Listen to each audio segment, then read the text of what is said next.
Distribuição Europa Filmes do Brasil. Versão brasileira Lip-Sync, São Paulo. História das religiões.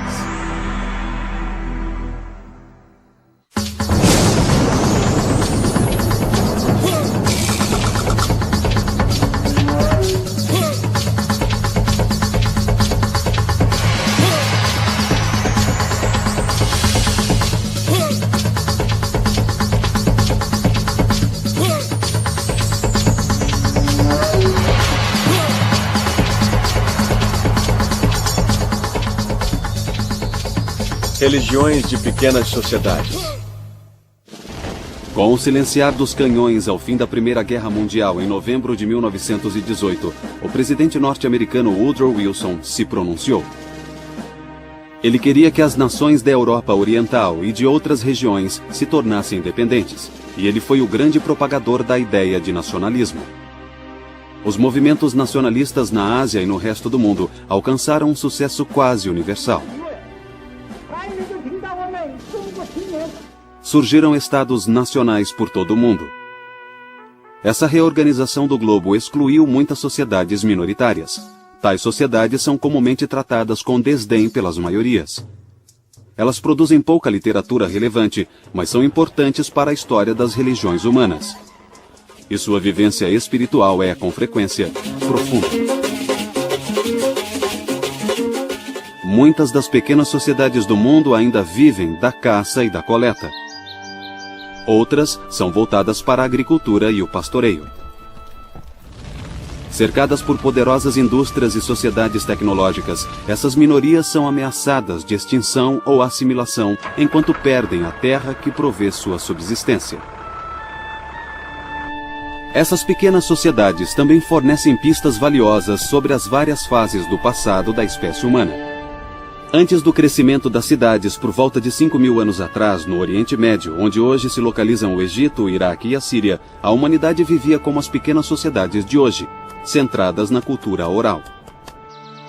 Isso foi antes de a agricultura avançar o bastante para conseguir produzir o excedente para suprir as cidades.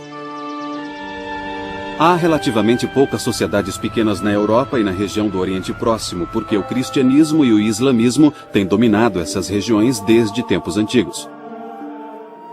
Apenas o Ártico europeu ainda é uma exceção, mas apresentaremos alguns exemplos das antigas religiões pré-escrita da Europa, dentre os vários lugares e povos com os quais iremos nos deparar. Cada uma dessas sociedades tem sua própria maneira de pensar e sua própria experiência particular. Quer andem sobre o gelo, caminhem pela floresta, atravessem o deserto ou vagueiem pelas savanas. As sociedades pequenas têm um elo especial com o seu meio ambiente.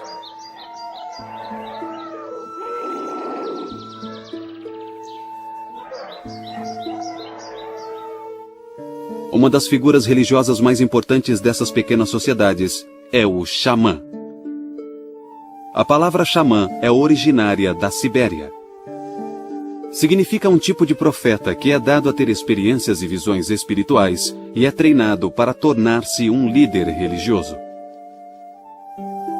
Em geral, o xamã é aquele que em uma sociedade caçadora e coletora tem o dom de perceber onde a pesca, os animais ou os frutos são abundantes. Geralmente, o xamã é do sexo masculino, mas em algumas sociedades pode ser do sexo feminino. Os xamãs são aqueles que usam métodos espirituais para ajudar os que sofrem. O termo curandeiro refere-se basicamente ao xamã entre as tribos norte-americanas e outros povos aborígenes. Os xamãs são também os visionários da comunidade que ajudam a fazer a ponte entre o céu e a terra. Assim como os sacerdotes, eles conduzem cerimônias e são os guardiões das tradições do grupo. O papel do xamã inclui as funções de curandeiro, mágico, sacerdote e sensitivo. As sociedades pequenas vivenciam um mundo muito mais disposto a atender os seres humanos. São povoadas de espíritos com os quais é possível se relacionar e em que os ancestrais habitam as proximidades. Esses espíritos se manifestam nas montanhas, nas estrelas, nos rios, no sol, nas plantas, nos animais e assim por diante. Os estudiosos modernos denominam essa visão de animismo. Apesar de haver muitos deuses e entidades sobrenaturais, essas pequenas sociedades têm um deus ou uma deusa suprema que governa todos. Entre o povo Ainu, do norte do Japão, há uma complexa hierarquia de espíritos bons e maus. O maior desses deuses celestiais é o Sol. A Lua é considerada a esposa do Sol. Quando a Lua não está visível, dizem que ela foi se encontrar com seu marido. Na Terra, os Ainus acreditam que o Deus maior é o fogo. Nas religiões das pequenas sociedades, a divindade suprema é muitas vezes distante. Por esse motivo, não existem sacrifícios ou outros rituais especiais associados ao Deus Supremo. O mais provável é que entidades menores se preocupem com os homens e os animais. Mas o Deus Supremo estará sempre presente no pensamento das pessoas. Os deuses e espíritos das pequenas sociedades também podem ser almas de algum objeto material da Terra. Significa que o Deus do Fogo reaviva o fogo, onde quer que ele exista. O Deus Urso vitaliza os ursos. O Deus do Mar vitaliza o mar. Na verdade, cada manifestação terrestre de um Deus expressa o espírito daquele Deus. O Deus Supremo tende a ter certas características em quase todas as culturas, em particular nas pequenas. Primeiro, o Deus Supremo não é associado ao culto ritualizado, pois acredita-se que esse Deus seja indiferente aos seres humanos. Os humanos são criados, cuidados, recompensados e punidos por divindades menores. O Deus superior habita um reino celestial e normalmente não desce à terra. Acredita-se que ele ou ela resida nas regiões mais altas do céu, não tendo assim contato direto com seres humanos. As pequenas sociedades tradicionais pelas quais circula o xamã contêm forças poderosas que inspiram medo e alegria, atração e repulsa. Em resumo, forças que inspiram temor. O mundo religioso das pequenas sociedades, um mundo de xamãs, divindades menores, de um Deus superior, ancestrais sempre presentes, de espíritos animísticos e mortos-vivos, apresenta uma realidade que é bastante diferente daquilo a que estamos acostumados. Nas sociedades modernas, os homens são vistos em contraposição à natureza. O mundo natural é desprovido de um Deus.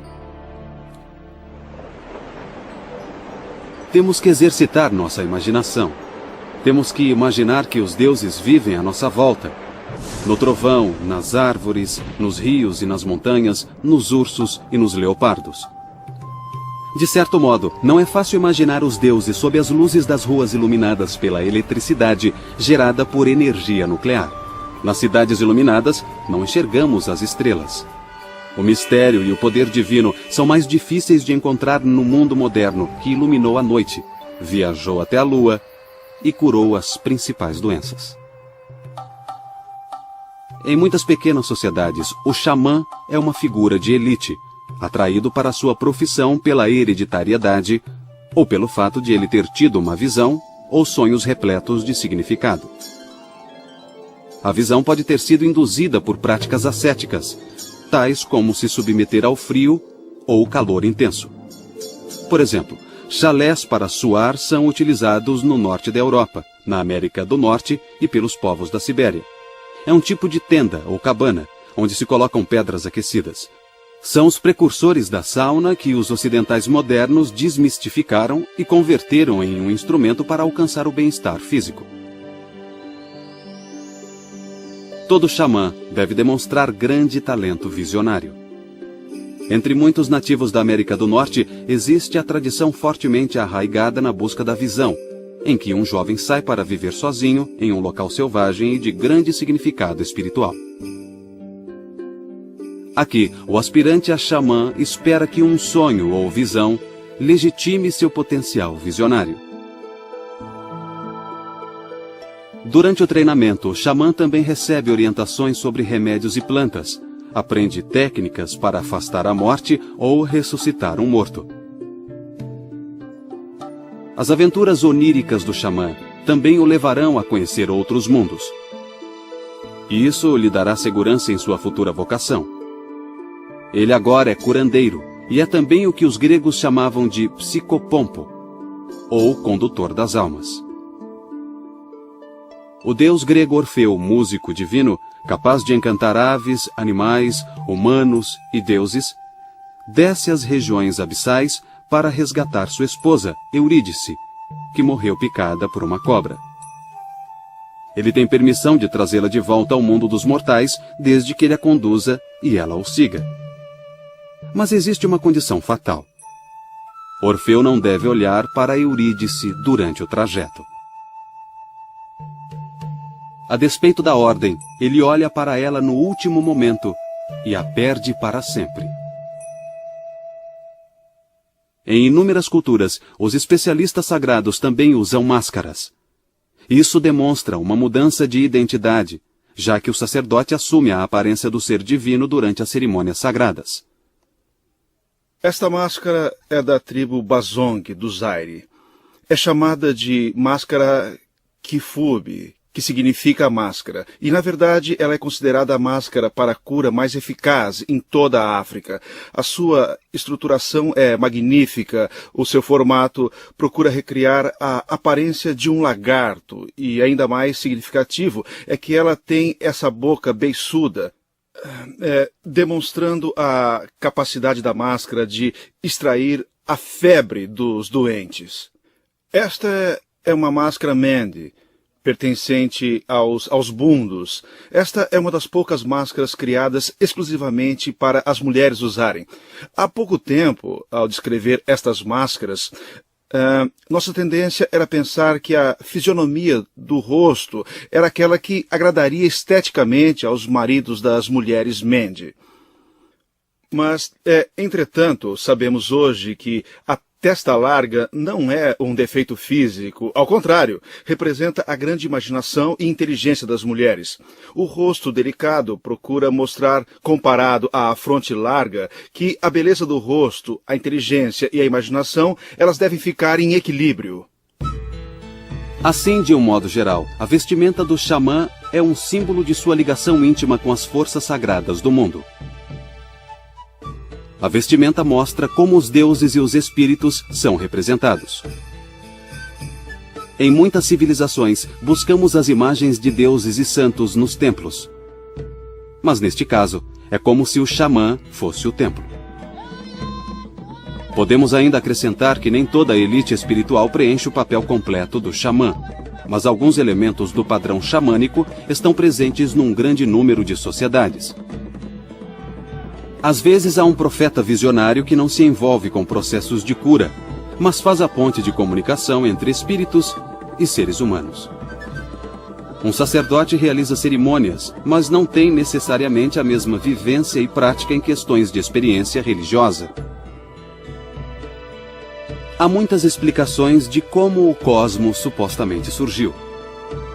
Talvez a descrição mais frequente seja de que o mundo surgiu de uma espécie de vazio ou nada, trazido à vida por um criador ou criadores. O povo Selknam, que vive na Terra do Fogo no extremo sul da América do Sul, acredita que o Ser Supremo, Temalkel, criou o céu estrelado e a terra sem forma. Então, uma divindade menor surgiu e criou a espécie humana. Os Selknam acreditam que esses povos antigos não morreram. Para eles, a morte era um sono lindo do qual uma pessoa revitalizada ressurgiria e envelheceria novamente. Quando alguém quisesse desistir dessa sucessão de vidas, ele poderia se tornar outra entidade, como uma estrela, uma gaivota, um leão marinho ou uma montanha. Mesmo após a criação, a plena condição humana não se realiza até a morte surgir no mundo. E os mitos tentam explicar isso também. É comum acreditar que alguma escolha ou ação dos primeiros seres humanos trouxe a morte para o mundo. Uma variação diz que os primeiros homens enfureceram o Deus Supremo. E isso teria afastado ainda mais. E explica por que o céu está tão distante da raça humana. Muitas culturas falam de outros seres espirituais, como fantasmas. As sociedades geralmente têm rituais associados aos espíritos ancestrais. Esses rituais são geralmente descritos como adoração aos ancestrais, mas a expressão é de certa forma inadequada. Apesar dos ancestrais serem reverenciados, não são adorados como deuses. Se os mortos são temidos, é porque alguns espíritos de mortos acreditam que lhes foi negado o ritual necessário para guiá-los em segurança para o além. Na Roma antiga, acreditava-se que os mortos perdiam sua individualidade à medida que se mesclavam com os dimanes, ou deuses ancestrais das profundezas. Ao contrário da maioria das culturas, os antigos romanos acreditavam que os ancestrais se tornavam deuses, e os mortos eram considerados um conjunto divino. Sacrifícios eram jogados em valas no Foro de Roma e outros locais durante festas para os mortos. As valas eram o meio de comunicação com as profundezas de forma bastante literal. Os povos do Ocidente geralmente não se veem como praticantes de culto aos ancestrais, mas a comunhão dos santos entre os católicos e outros cristãos é, na verdade, semelhante à adoração dos ancestrais. Os católicos romanos falecidos são considerados integrantes da Igreja Maior, a Igreja Universal, que acolhe os que têm vida eterna, cuja fé os levou à presença de Deus. Em época diferente, em outra parte do mundo, existe o sacrifício do urso do Ainu, o povo aborígene que habita o extremo norte do Japão. Frequentemente eles engordam e mimam um filhote. A aventura de capturar essa cria é oferecida ao jovem Ainu e seus esforços lhe conferem valentia. O filhote pode até ter sido criado dentro de casa, mas quando se torna grande, bruto e com as garras afiadas, ele é preso em uma jaula resistente. Ali, o urso será preparado para o momento mais importante de sua vida, sua própria morte. O sacrifício de animais geralmente está associado ao ato de comer, talvez porque seja comum associar o fogo aos atos de sacrifício. De acordo com o pensamento simbólico, o fogo ajuda a conduzir as coisas para o alto. É comum imaginar que os deuses habitam o céu e que são invisíveis. Assim, é bem apropriado queimar os objetos para que sua essência seja enviada na direção do reino divino.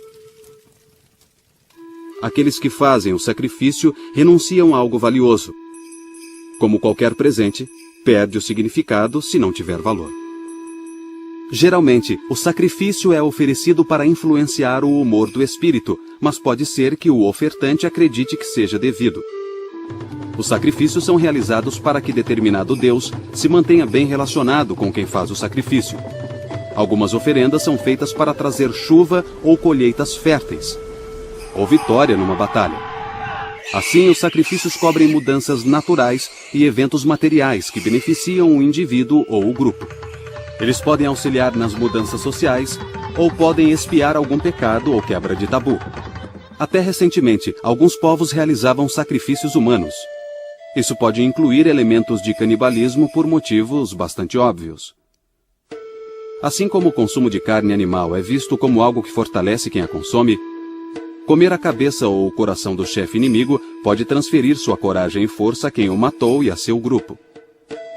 Os sacrifícios humanos eram comuns na América Central, por exemplo, entre os astecas, caribenhos e outros.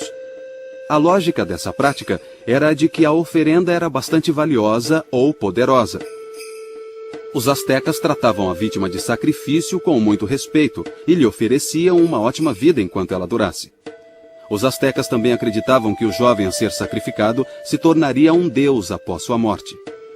Portanto, os rituais, privilégios e honrarias oferecidos pretendiam reconhecer ou conferir status de divindade ao futuro Deus em sua passagem desta vida para a outra.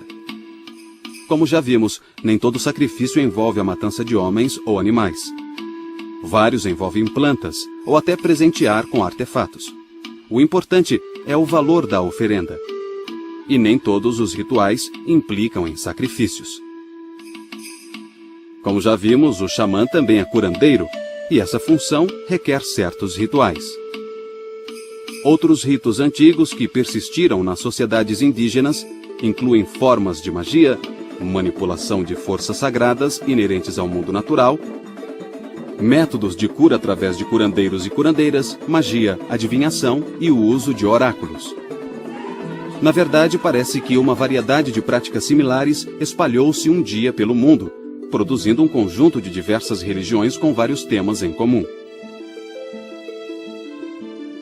Tal sistema aparentemente se espalhou pelo mundo todo antes e durante o surgimento das grandes civilizações urbanas.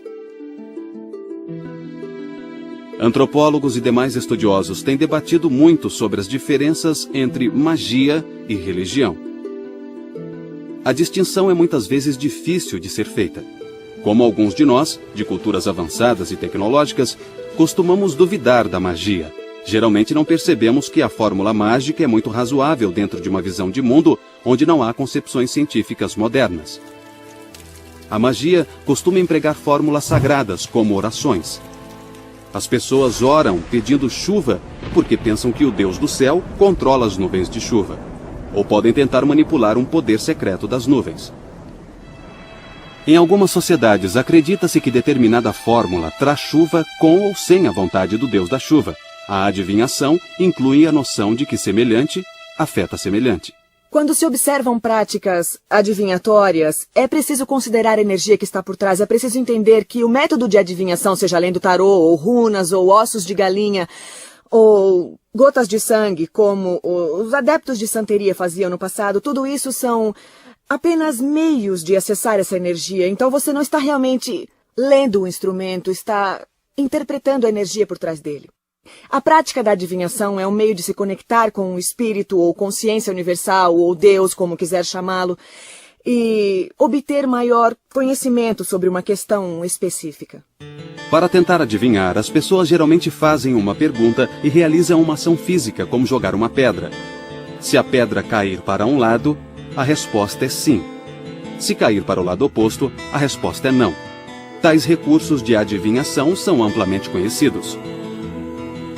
Pode ser importante nas tradições bem arraigadas, como nas cartas de tarô.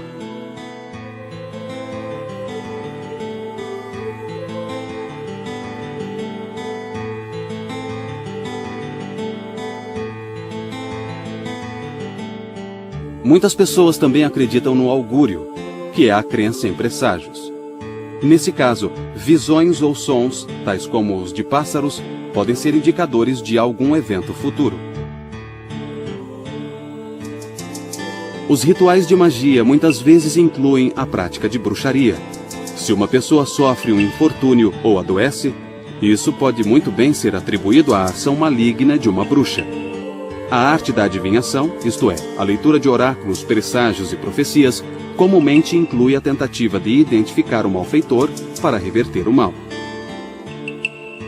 Alguns autores ocidentais fazem uma clara distinção entre magia negra, que envolve intenção maligna, e magia branca. Muitas pessoas fazem uma distinção entre magia branca e magia negra. Magia é magia. Não existe absolutamente nenhuma diferença. Para mim, a magia é exatamente igual à eletricidade. A eletricidade flui pelo caminho mais curto. A magia tem seu próprio caminho e seu próprio fluxo. Como esse fluxo é direcionado ou aproveitado, determina se a magia está ou não sendo usada para o bem maior ou servindo aos propósitos individuais de alguém. Tudo depende da intenção com que é manipulada. Se ela for direcionada para prejudicar alguém e esse mal beneficiar diretamente uma pessoa, a maioria das pessoas a rotularia de magia negra, enquanto a magia branca tem por finalidade curar, usar a mágica para curar. Mas, na verdade, depende de como você a usa. Por exemplo, o martelo é só um martelo. Podemos usá-lo para bater um prego ou afundar o crânio de alguém. E com a magia é a mesma coisa. A palavra witch, bruxa, origina-se da palavra anglo-saxã Wicca e significa aquele que é sábio.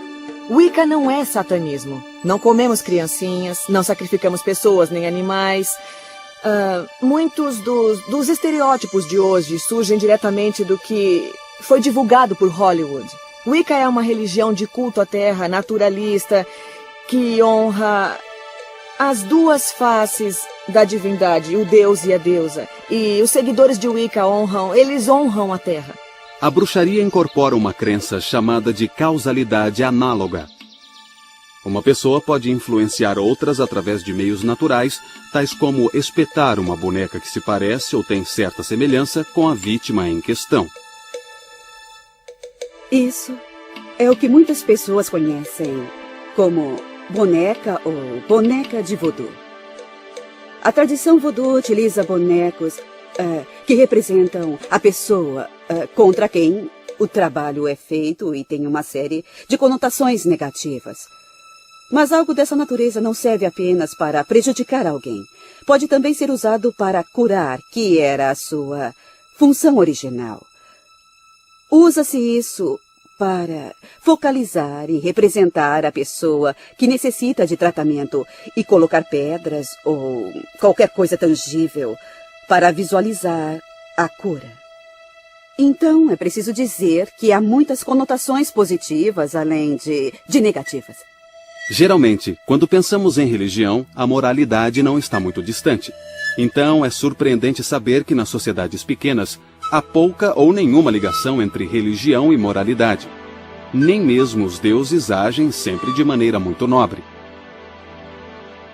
É claro que algumas sociedades primitivas interpretam eventos ameaçadores como trovões e raios como atos caprichosos dos deuses.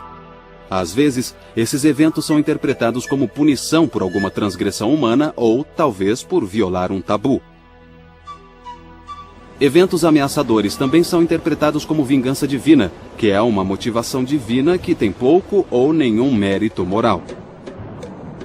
E é preciso lembrar que nem todos os espíritos são vistos como bons. Portanto, seriam atos malignos ou hostis de outros espíritos nessa ampla sociedade formada por pessoas, ancestrais e deuses. As decisões morais refletem um sistema de crenças que é normalmente derivado de uma tradição religiosa ou de algum substituto secular de fé religiosa.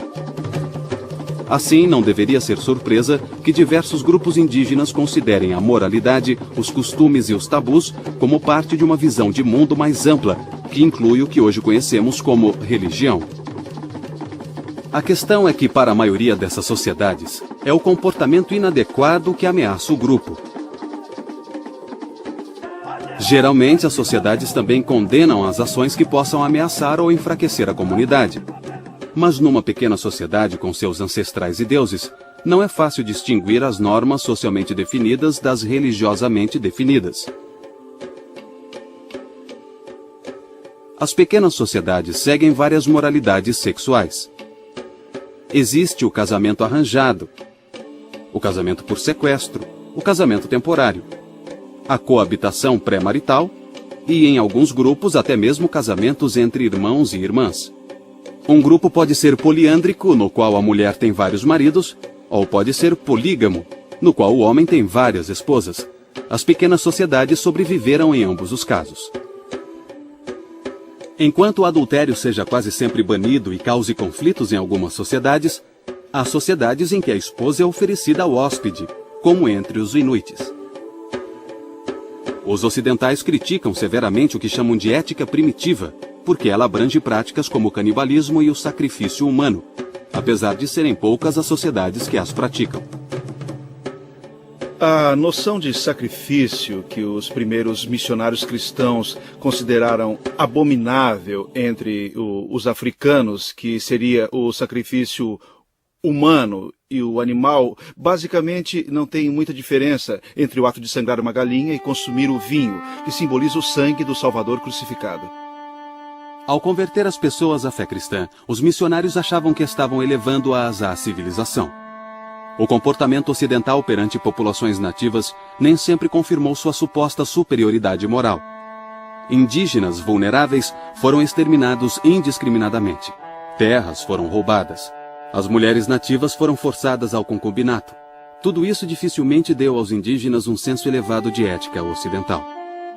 Práticas como a comunhão com os espíritos ancestrais são perfeitamente lógicas para muitos membros dessas pequenas sociedades, devido à sua visão de mundo e à sua concepção do significado do sacrifício. Para entender suas crenças e práticas, é preciso penetrar em seu mundo moral com compreensão e imaginação.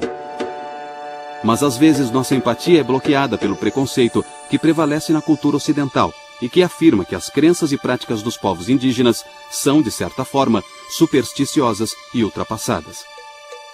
A própria ideia de superstição é questionada, porque muitas religiões adotam crenças que não podem ser testadas ou confirmadas por métodos racionais. A palavra superstição tem raízes latinas, que significa estar acima ou além. Isso pode se referir a ir além dos limites da crença racional, apesar de estudiosos considerarem a superstição um resquício ou sobra de uma crença anterior e supostamente mais primitiva. Quanto a ser ultrapassada, algumas sociedades há muito consideram que a Terra e a vida humana são altamente interrelacionadas e integradas, uma ideia que combina com a ética ambiental moderna. Seria então melhor não concluir precipitadamente que as crenças e os rituais de outros povos são simplesmente arcaicos ou supersticiosos. O totemismo, que deriva da palavra totem, é uma palavra mista utilizada pelo povo Ojibwa e pelo povo algonquino da América do Norte. O totemismo identifica o clã com um objeto, como um animal, ou talvez com um fenômeno natural, como o sol ou a chuva. Os grupos têm uma relação especial com seu totem, e isso reforça o seu senso de solidariedade. O clã totêmico geralmente é exogâmico, ou seja, seus membros se casam fora do clã. Assim ocorre uma evolução natural de crenças religiosas e lealdade como resultado desse tipo de casamento. Um traço de totemismo na Europa é encontrado num clã irlandês conhecido como Connelly, cujos membros supostamente se transformaram em focas no passado. Disse que esse clã teme matar ou comer uma foca. Tal incidente certamente traria má sorte. Um aspecto importante da religião na pequena sociedade está nos ritos de passagem que marcam mudanças significativas na vida de uma pessoa e em seu relacionamento com a sociedade. As transições mais importantes são o nascimento, a puberdade, o casamento e a morte. Cada passagem é identificada de acordo com os costumes, tradições ritualísticas e poderes conferidos aos anciãos, xamãs, sacerdotes e assim por diante. Tudo isso é organizado para assegurar a estabilidade do grupo. Muitos povos acreditam que um tipo de morte é vivenciado durante essas transições vitais. A pessoa supostamente morre para a vida anterior antes de renascer em uma nova vida. Vida e morte são um estado de renascimento. Um não é melhor do que o outro. Um nascimento é igual ao outro. E, assim, a morte é apenas um estado de renascimento. A vida e o espírito do homem nunca deixam o universo. É uma expressão universal. É uma aura, uma energia que se entrelaça com todas as coisas.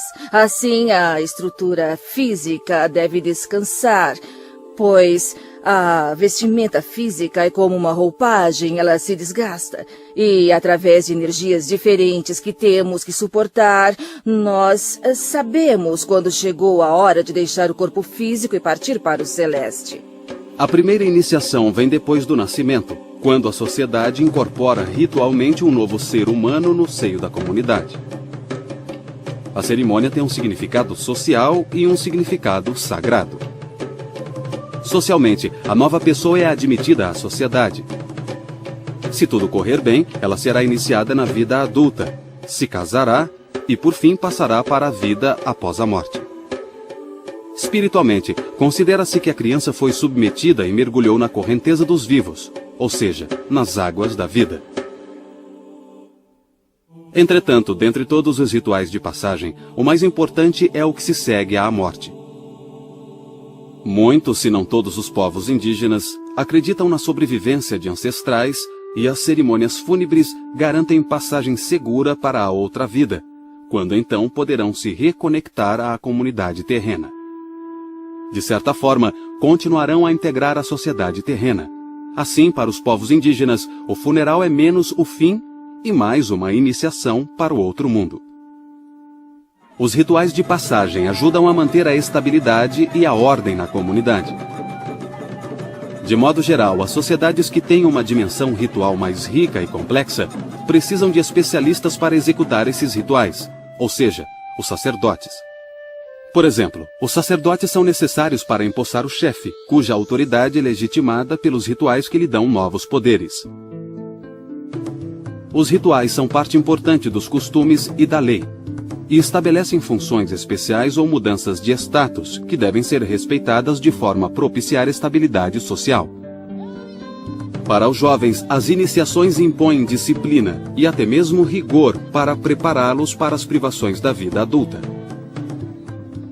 Existem muitas fases na vida de um pagão ou de uma bruxa que são celebradas de acordo com as tradições Wicca, tais como o ritual de passagem, quando um adolescente abandona a adolescência ou a infância, atinge a vida adulta e assume certas responsabilidades.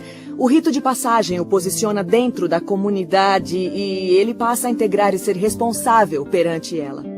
Hoje, estamos diante do deus e da deusa, e com esta Artemísia eu defumo tanto o corpo, quanto a mente e o espírito, porque hoje você passa diante da inocência e da infância e cruza o limiar da feminilidade.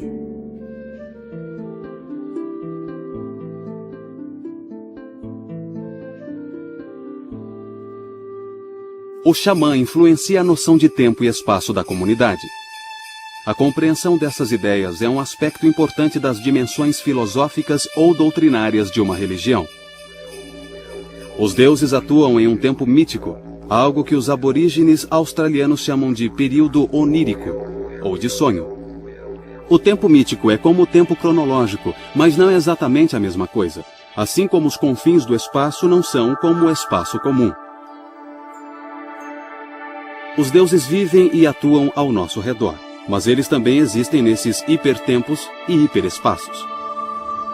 Já que se acredita que o xamã domina o tempo e o espaço ao viajar, ele é capaz de ligar o momento da criação ao presente. Como as religiões convergiram e se desenvolveram ao longo dos séculos, alguns dos temas antigos começaram a se desenvolver separadamente.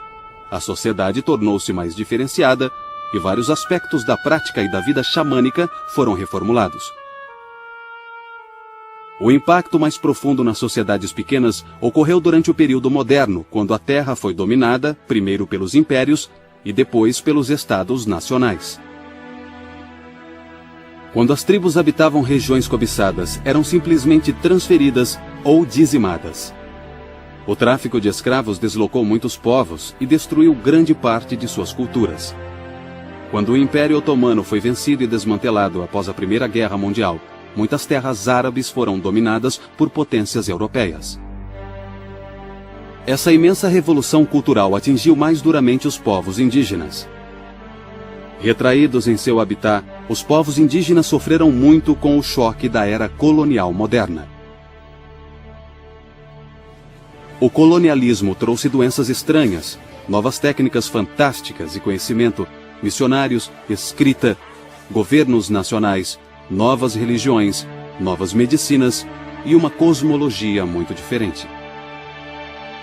Esperava-se que essas pequenas sociedades assimilassem tudo isso num período relativamente curto. A maioria dessas sociedades apenas conseguiu evitar ser absorvida por culturas maiores. Muitas delas ainda lutam para preservar as estruturas que têm dado sentido às suas vidas. Como o sistema colonialista chegou à África do século XX, ficou claro para o africano que não importava ele se converter ao cristianismo. De uma maneira ou de outra, ele seria privado das vantagens sociais e econômicas gozadas pelo cristão branco em seu próprio meio.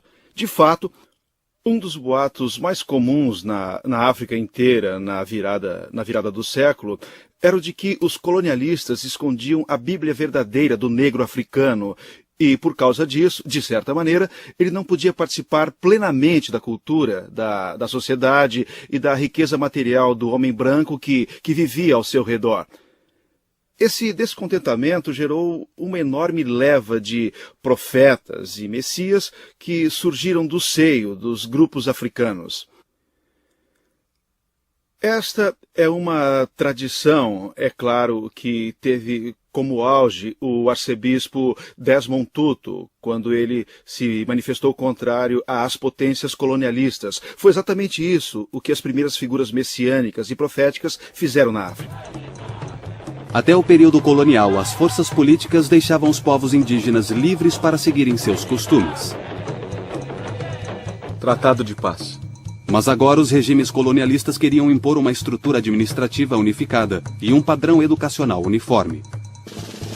Essas mudanças, além das influências econômicas coloniais, exerceram um impacto profundo sobre os povos indígenas, seja na Sibéria, na Patagônia, Índia Central ou no território Zulu. As guerras e a perda de território causaram um grande trauma nessas sociedades. Às vezes, as profecias eram mais ternamente sugestivas. Foi o caso da famosa Dança do Fantasma. O profeta Uavoca, da tribo norte-americana dos Paiute, instruiu seus seguidores a dançarem num ritual típico. Apesar da mensagem de Uavoca ser pacífica, os movimentos da Dança do Fantasma geraram uma reação armada. Culminou na tragédia de Wounded Knee, em 1890, na qual 200 homens, mulheres e crianças da tribo Dakota foram mortos por tropas norte-americanas no novo estado de Dakota do Sul.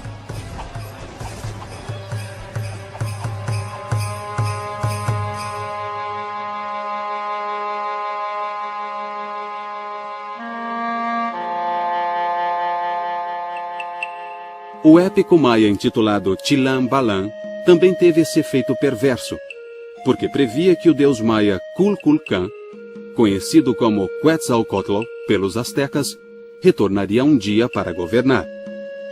Assim, os espanhóis barbados, que navegaram até lá do leste, foram vistos como deuses.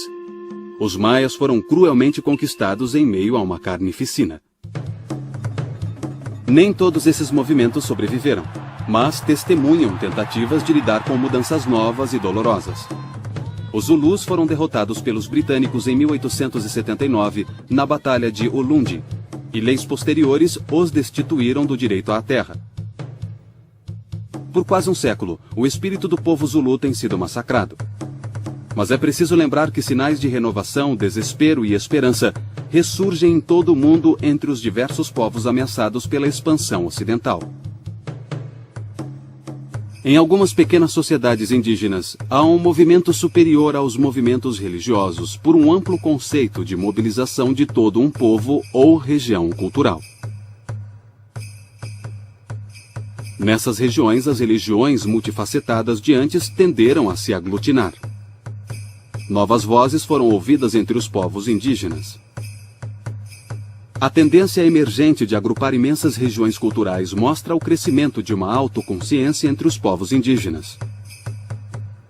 Isso pode levar a uma concepção mais ampla e mais coletiva de suas religiões. Por exemplo, existe uma insistência crescente no interesse e na preocupação dos indígenas com respeito ao meio ambiente.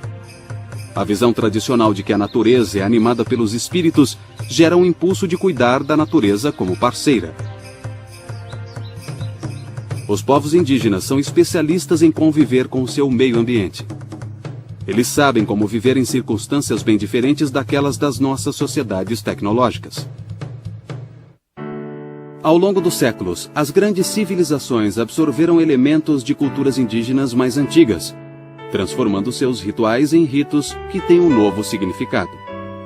Apesar das similaridades imemoriais entre os povos mais antigos e os mais modernos, as influências modernas ainda podem ser avassaladoras. O xamã perde parte de seu poder quando a rena não é caçada, e sim arrebanhada por helicópteros visando lucro. O barco a motor é mais veloz que a canoa Dayak, e a antiga extração de leite dos Todas, nas montanhas Nilgiri, no sul da Índia, é substituída por métodos mais científicos de agricultura.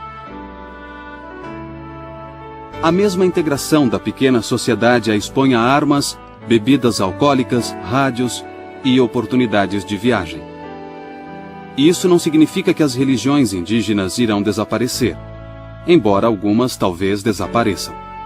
Elas sem dúvida serão alteradas em parte ao se misturar com as grandes tradições, principalmente o cristianismo. Elas também serão reinterpretadas quando confrontadas pelas mesmas forças que levaram outras tradições a serem reinterpretadas. O significado individual delas pode se fundir a unirem forças ao redor do mundo para defender seus direitos e suas tradições. Mas ainda podemos aprender algo com elas. O naturalista americano Ralph Waldo Emerson disse bem: aquele que vaga pelas florestas percebe o quanto era natural para a imaginação dos pagãos encontrar deuses em cada bosque e em cada nascente. Para o pagão, a natureza não parece estar em silêncio, mas sedenta e ávida para irromper em música. Cada árvore, flor e pedra é investida por ele de vida e de caráter. E é impossível que o vento, que sopra um som tão expressivo por entre as folhas, não signifique nada.